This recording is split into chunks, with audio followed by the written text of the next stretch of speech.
How to reload toner using a toner reload kit for the HP Neverstop Laser 1000 MFP 1200 and HP Laser NS 1020 MFP 1005 printer series.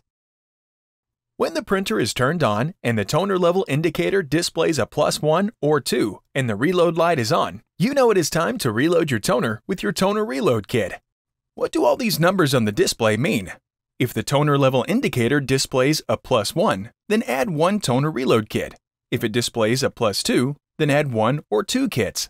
If you see a +2 and a warning symbol, that means the printer is out of toner and you need to add at least 1 toner reload kit to continue printing. To open the toner reload kit package, tear at the notch and remove the kit.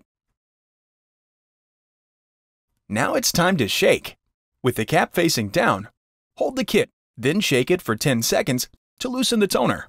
After you're done shaking, remove the clip and cap. If your printer has a scanner, lift the scanner lid first, then rotate the reload port cover.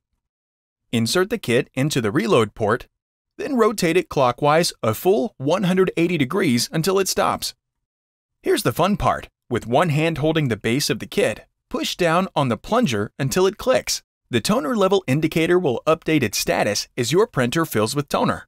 You can't leave the kit attached, so rotate it counterclockwise 180 degrees to release it. Then remove it from the port.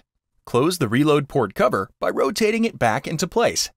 Lower the scanner lid, if you have one of course, and now you can continue printing.